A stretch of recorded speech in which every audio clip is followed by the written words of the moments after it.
Hi, good morning. It's June 13th, which is the 30th day of my drive ever since I left Jaya 1 in Petaling Jaya. So I'm in Bangkok right now. I arrived on Thursday evening, and a really good friend, good person, Beth, she offered me a room and a place to park the car. So for the last 3 days, I've been taking it easy, just chilling. And in fact, a bit too easy, Bangkok is supposed to be, it's the end of stage 1, and has always been supposed to be where I take a quick break and fix certain things, and just chill out a bit. So yeah, so Friday and Saturday was a bit too much because I went out drinking with some old and some new friends. And Bangkok, Oriental 7, where the people don't know where the people are getting, like that cliche, it's true. So drank a bit too much. So yeah, so yesterday, Sunday, was, I think, my dopamine was depleted, my serotonin level was like, God knows, went haywire. So yesterday was a downer actually. So, but today I woke up feeling great. So yeah, so I'm on the road in Bangkok right now. I haven't driven since I arrived, so it's good to get back in the car again. Hi Kay, I missed you. I know it's only been 3 days, but I missed you, So anyways, so yeah, I'm driving in Bangkok right now, and I'm driving towards Khaosan, which is maybe about 15 minutes away, 20 minutes away from here. So yeah, and I'm in the Ploenchit area, so I'm driving towards Khaosan, and I want to discover a few things today. I'm gonna grab, there's this mall there. I don't know whether it's still open. I think some of you might have seen the videos where it's an abandoned mall. And wait, hang on, I need to keep my eyes on the road here. Okay, I'm on the right road. So it's an abandoned mall where water went in, and there's fish in there, right? So I think they were trying to close it down for a while or something like that. But then again, I came across this article. It was open legally during the design week of 2022 in February. So that's 4 months ago. So if they allow people to have a look and go in legally, then hopefully it's also open, still open now. So, and I get to have a look. And if I do, I'll bring you guys in with me, okay? So yeah, so I'm heading towards Khaosan. I'm really looking forward to today actually. I feel great. I mean, it's like, it's a Monday and it's awesome, so yeah, lesson learned. Drink, have your fun, but always in moderation, James. Always in moderation. Okay, alright, I'll talk to you later. Now, certain roads in Bangkok, it's because I'm not used to it. It almost feels like I'm driving against traffic, right? So for example, this road, there's 3 lanes coming towards me and 1 lane going where I'm heading. And Waze says, yes, just go, but it's still kind of scary, especially when you see all the cars coming. It almost looks, back in Malaysia, this would be a one-way street, because if it's 2 ways, there'll be 2 equal lanes, right? Here is 1 lane going forward and 3 lanes coming here. And at this point, it becomes a full one-way. As you can see, the cars in front, so I have to cut left and merge with the traffic on the left to get on the right way. So yeah, this is interesting. So the lesson is, whenever you're driving in a foreign country, always drive slow. Keep your eyes open and follow where the cars and the bikes go, because that's a very good indication. The navigation is good, but sometimes they are not updated with one-way streets and all that. So always keep your eyes open. We which I'm trying to do now. Later. The last time I was in Khaosan Road was many years ago, and I was here alone, and it was for the Songkran festival. Oh, it was mad, right? It was amazing. Of course, this is pre-COVID times, and I met some good people there, and Rieko, Yuta, both from Tokyo. Hi, I haven't seen you guys for a long time. So, and Yuta, I don't know whether you'll be watching this, Yuta. Congratulations. Yuta worked in a ramen shop, okay, and he's a good cook. And finally, I just found out from my sister, because we met up when we were in Japan, that Yuta finally opened up his own ramen shop in his hometown, and that's great, man. I can't wait. I can't wait to visit your shop, Yuta. I hope you're well and business is good, and I miss my ramen, So yeah. So Enrico, hope to see you again when I'm back in Tokyo again. All right, you take care. All right. Khaosan is just in front and to the right. Which is interesting because I can't turn right. So how do I get in? Hang on, did they do a cleanup? Maybe they cleaned this place up during the pandemic? Yeah, I mean, it's like the shops are repainted. It looks like... I don't remember it being this clean the last time I was here. Or maybe there were just too many people and it was just all too wet because it was a Songkran. Okay. Right, okay. We're getting into the heart of it.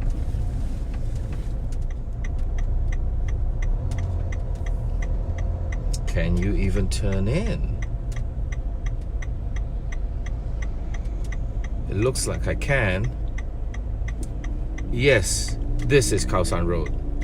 Okay? But, yep, there are cars. Oh, at night it's blocked up. Yep, this is it, man. I'm in Khaosan Road. Yep, this is where... Yeah, the last time I was here, the whole street was closed. And there were people on both sides, the bars, they were shooting water. Everyone was wet. And it was just crazy good fun. Yeah. And yeah, this is the place. So right now, I guess it's just a question of finding parking. And all these cars are parked on the side. So what do I do? Yes. When in doubt, just follow what the Thais do. Just go straight. Okay. So James. Yep. Let's go with these narrow taxis. Okay, now look for a place to park the car. So you can imagine how this place looks like in the evenings, right? When all the shops are open and weekends. And pre-pandemic times. It's full. Every single lot is open, full of travelers.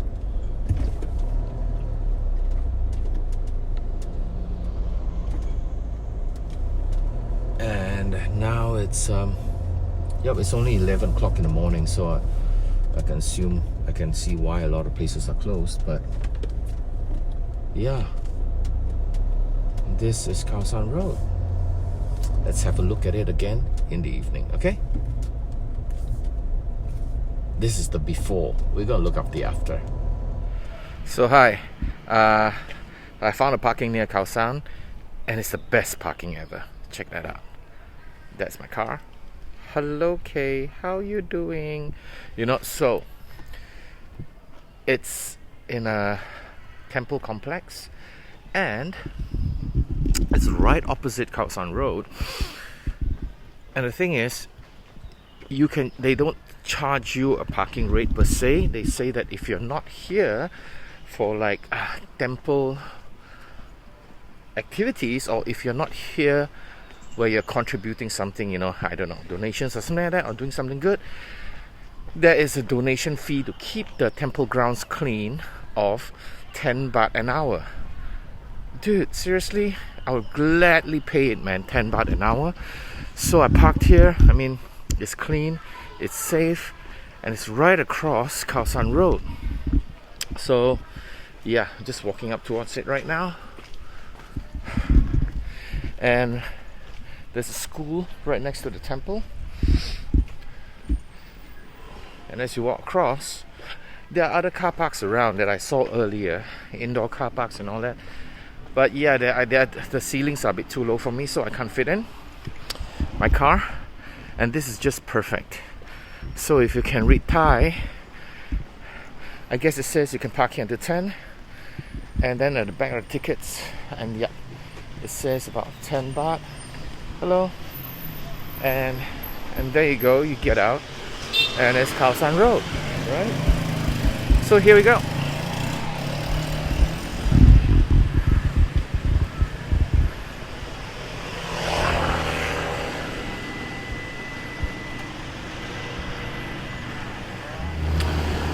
So you might ask, you might wonder what makes Khaosan Road special, right? So once upon a time, I mean, from what I understood, what I read, it started in the 1970s. Before this was a predominantly Thai area, and there were like the rice sellers and all that. But from the 1970s, it became one of the epicenters of the hippie trail, the worldwide hippie trail, right? So they call it the 3Ks back then. The three places where all the transient travelers and backpackers actually go. So the 3Ks are Kathmandu, Khaosan, and Kuta in Bali. So, and it was actually featured in one of the Lonely Planet guides, and that sort of pushed everything up. It started with like one guest house and whatever like that, or 2 or 3 guest houses, and they were catered for local travelers, you know, rice sellers and buyers. But then it started attracting travelers who came here because it's cheap, right?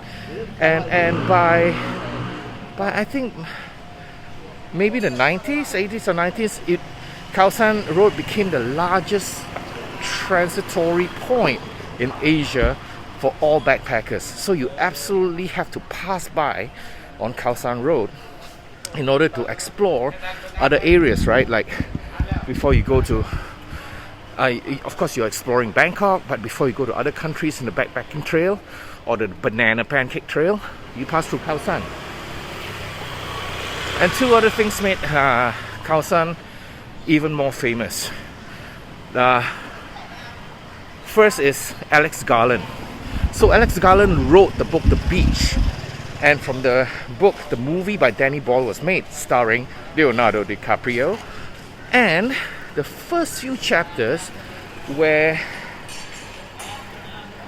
the protagonist, played by Leo, meets, I can't remember his name, right? This guy that tells him about this secret beach, right, is based on Alex Garland's own experience here on Khaosan Road. So it's based in Khaosan Road, and that's where Leonardo DiCaprio's character actually got the map to go to the beach.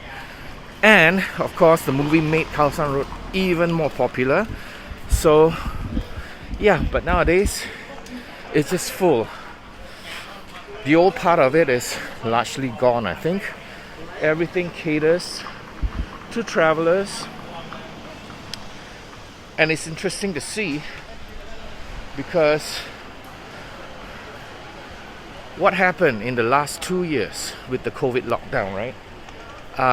How this place was affected, I don't know, but I think they took the time to clean it up a bit. As you can see, you know, the buildings are looking spiffier, and whoever can make it through or made it through the lockdowns is now poised in a good position to pick it up again, because from 1st of July, Thailand just abolished all COVID restrictions into Thailand. So you don't need guarantees, you don't need health insurance. And it's like before, unless you're not vaccinated. If you're not vaccinated, there's still some quarantine requirements, if I'm not mistaken. But if you are, just come on in, man. Come on in to Thailand. So yeah, I'm walking one end to the other. It's 12:55 right now. Some of the restaurants have started to open, but as you can see, as it gets later, as more places open, I think this place is gonna rock, man. So I plan to stay here for a bit, especially now that I have such an awesome parking, right? Yeah. So, and yep. And now I'm trying to head towards that secret area. Apparently, the abandoned mall with fish. But apparently, the Thai government has cleaned up the fish.